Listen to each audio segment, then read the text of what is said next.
Hello, everybody, and welcome. My name is Julie Mann, and I help men and women live healthy, happy, sustainable lives. And I'm really excited because today I'm joined by Carol Hall. So for those of you that don't know Carol, she's an Associate Director at Charter Oak College. Hi, Carol. Hi, Julie. Thanks for having me today. Great to see you. I think it'd be a really great place to start by you telling us your story up until now. So my story is really simple. I started my adult life in the military. I was in the Navy. I joined right after high school. Personally, I'm a mother of three, grandmother of four. My position I'm in right now, so my career has spanned decades, but I've done real estate sales.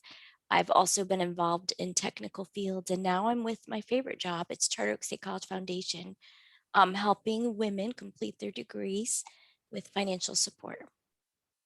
Wow, you've done so many things, haven't you? Yes, But that's led you to where you are today, which is what you're passionate about, yes, which is yes. which is obviously all in education. And we all know that when we're more educated, we have more options in life, don't we? So have you got anything to say about that in particular? Well, I've been really my whole life I was striving for my college degree. So when I joined the Navy, it was because I was 18 and it was the 80s and I joined for the adventure. I just couldn't see myself going on to college or university for 4 more years. I needed to get out and experience life. Then life happened and I had children and got married, and I always wanted my degree. So my last position I had with the construction association, I loved the work, I loved the people, but I just thought if I don't move on and get a position where I can get my degree, um, I won't ever, because I've hit a golden age. So I've been with the college just 3 years and I've earned my associate's degree while working full time and helping others earn their degree. So I really appreciate my position at the job, but I really see education as that stepping stone to maybe for me, it's the confidence I needed to take the next step and to be brave and know I can do it, even though I had the skills. Does that make sense? Absolutely, yeah. And I know you were talking before we started recording, you were saying this is a bit out of your comfort zone, but you were taking that step anyway. So amazing. So you did say that you kind of got to do your degree later on in life. So can I ask, what age were you actually when you started it? I just, this will be me. I tell everyone I'm 39 and a half, and that's been for like 10 years. But I got my associate's degree at 53. Wow. I mean, that's quite a courageous step, isn't it? Yes, yes. The first time I logged into class, because Charter Oak's all online, first time I logged into class, I was so intimidated because everyone was putting all their personal stuff in the chat, and I was not even sure I could like write a paper that would get a passing grade. It was very stressful to go back to school because our brains change. Like when you're young, it seems like you could remember stuff. I was like, what was the War of 1812? When was it? No. Wow, amazing. So what did you take your degree in? um, my first degree, my associate's degree is an associates of science, and there's no major, but I'm working towards a major in the business field right now. I'm getting my bachelor's. I'm still in college. Wow, I think that's tremendous. So Thank you. we're all influenced by people, aren't we, in our life, Carol? Yes. Often, whether it's negative or positive, and often it can be a teacher that influences us. And I know for myself, my English and drama teacher was absolutely key in my decision ultimately to becoming a professional actor. So, how about you? Who have you been influenced by the most? Well, I think for me, my second grade teacher, Mr. Hook, he actually thought I was a, yeah, Mr. Hook. Oh, I thought you said hug. No, Mr. Hook. He thought I was a genius. Like this guy, he told my mother such wonderful things about me. I came from a family of 8. So I was in the middle. You don't get a whole lot of personal attention when there's 8 kids, but I got the most A's. Like he gave me confidence in elementary school. But then I think just recently in my college experience, one of our professors, Professor David Lynn, he actually was so encouraging with his feedback.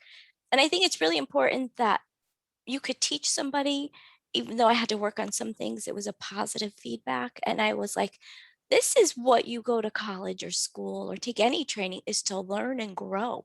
So if you're not stretching and somebody's not telling you, gosh, this could be better, here's where you're good, but this is where you could be better. I think that is very encouraging. And of course, my mother, Norma Martel, she joined the Navy back in the during the Korean War. So she was my inspiration for actually taking that step into the military. Amazing. What do Thank you. you think gets in the way of people getting an education in something that they feel really passionate about? I think that from my experience, life and finances get in the way, and then indecision. Like, I still say when I grow up, I want to be a writer. How grown up do I have to be? I'm not sure. But I think people don't know if they could make money doing what they're passionate about. So they pursue a career they think is going to bring them money. Then they find out they don't like it. College is it's expensive here in the United States. So I think if you don't have the means to go to college, you start down a career path you may not have passion in. Yeah, and I guess you only know once you embark on something whether or not you like it, don't you? So it's all a bit kind of a bit of just a concept until you actually start to do it, and then reality kicks in. Yeah, I think Right. it's so important, isn't it, to be doing the things that we absolutely love. Yes. Yeah. Yes. I love your passion statement too. That's what you're doing here, helping people live passionate lives, right? Thank you. Yes, absolutely. So, what's so special about Charter Oak College, would you say? So Charter Oak State College is Connecticut's only public, fully online college. And I think what's the most special about it is that it was created to bridge the gap of equity for women in the 70s when women had, stayed home as housewives and then wanted to get back into the workforce. They didn't have, some of them didn't finish their education. They didn't have that next um, degree or credential. So Charter Oak was created to bring all their credits and life experience together and get them to degree completion the quickest and most affordable. And at the turn of the century, when the internet came along, is when we actually went on to becoming a fully online college. So it's flexible, it's affordable. Students go to school on their own time. So we have students all over the world. They don't have to like log into a classroom.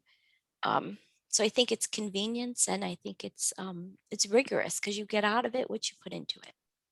Amazing. And is it just for women, Carol? No, Charter Oak State College is global. It's for men, women, adults. It's our average graduate age is 38. Wow, that's so awesome, isn't it? Yes. What kinds of people come to the college? We have all different kinds of people. If demographic wise, we have single folks, married, kids that go, or not kids, young adults who go from community college and then want to continue with their degree but have to work, find that Charter Oak works for their schedule because they can now work full time and take their courses on their schedule. We have nurses, elementary school teachers, preschool teachers. We have a lot of public safety. So your chief, your police officers, military folks. We have,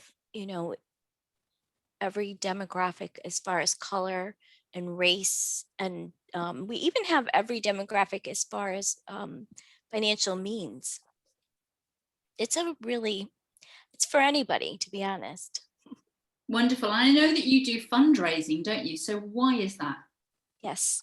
So my work with the foundation is to help bring scholarships and grants to the students of Charter Oak State College. Our goal, the mission of the foundation, is an all volunteer board of directors, and our goal is to help students achieve their educational and career aspirations. So we want them to finish that degree with the least amount of student loan debt possible. Our Women in Transition program is like no other program. I think it's what really inspired me to take this position.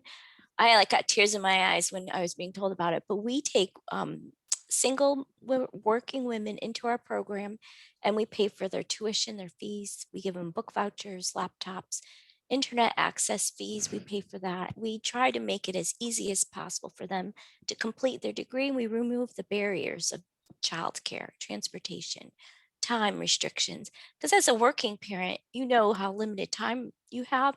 Well, imagine as a single working parent, you have half the time because you're doing it all on your own. So it's just helping those women to take that next step, get their degree, and then elevate their economic status. Wow, that's amazing. Life changing. So, how do you actually raise money? We do a variety of ways. We send out appeals, which is just a letter explaining our program. We also have fundraising benefits. So we had to switch to virtual this year. So we had some things that were online. People could join us for, we did a whiskey tasting. We had a chef cooking experience. Before the COVID pandemic and the lockdown, we had a disco dance. We try to incorporate education with our benefits, our fundraisers. So it's all about asking. We do write grants. So we do have a partnership with the Aurora Foundation for Women and Girls, the Harvard Foundation also always provides, and the Leopold Foundation. We have a woman from the Leopold Foundation is actually a WIT student. And then she went on to become a WIT donor. Wow. Actually, I was going to ask you, have you got any transformational stories? I guess that's one, isn't it? Have you got any other stories of students? Yes. So this year, with all that was happening with the riots, Black Lives Matters, the election, like the pandemic, we had a student reach out, a graduate actually, who reached out, and she was just so frustrated. She's like, I need to do something positive. And as I was thinking about what can I do, I thought my degree from Charter Oak had the biggest impact in my life. The women's in transition program got me to where I am. So now she had a successful degree in the healthcare field, and she is now a monthly donor. So she gives a reoccurring gift. And, you know, a lot of our women in transition students want to come back and help the other students. So we're trying to start a mentorship program where our graduates can actually come back and walk alongside our students. That is wonderful. Thank you. What lessons have you learnt personally from working at the college? So working for Charter Oak State College, I have a very flexible situation. My boss is the president, but it's also very challenging because you're fundraising for adult students. It's not like babies or puppies. You know, we're not showing up middle-aged people and saying, hey. So I found that it was a great group of people who are committed to higher education. Like higher education is a whole different world. Like this, we care about our students. We take a personal interest in them. And when they come to the college, they are given a plan for success. So that plan helps them finish in the least amount of time. And I just found that working collaboratively, like with a Women in Transition program director, Wanda Warshauer, she coaches these women and she works with them on that personal basis. I raise the funds that she gets to spend, and then we work with the financial aid office and the bursar's office. So it's like a team effort to just push these women up and send them out of the nest. Wonderful. So, apart from all the things that you've said, is there one thing that you could say that personally you got from doing what you do? Personally, I learned that being a lifelong learner is crucial to being successful and happy. And no matter what you're learning, just keep learning. Yeah, absolutely. What do you do when you're not working? When I don't work, I have I have 3 children, 4 grandchildren. I love to be outside when the weather's nice. And in New England, if it's a good day out, I'm out. So I like to walk. I like hiking. The beach is my favorite place to go, but I love spending time with my family. I love cooking. I kind of think I'm a good cook. I'm working on a children's book. So Wow. Wow. yes.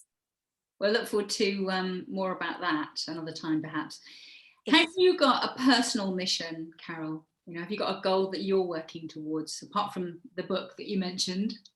Book and the degree. My personal mission is to just be kind, live a life that is, when I look back at it, I don't have any regrets, a life of no regrets. So being just helpful, kind, loving, and positive. Wow. Well, that kind of feeds into my final question, which really is, and I'm sure you've already kind of named some of it, but how would you like people to remember you when you're no longer around?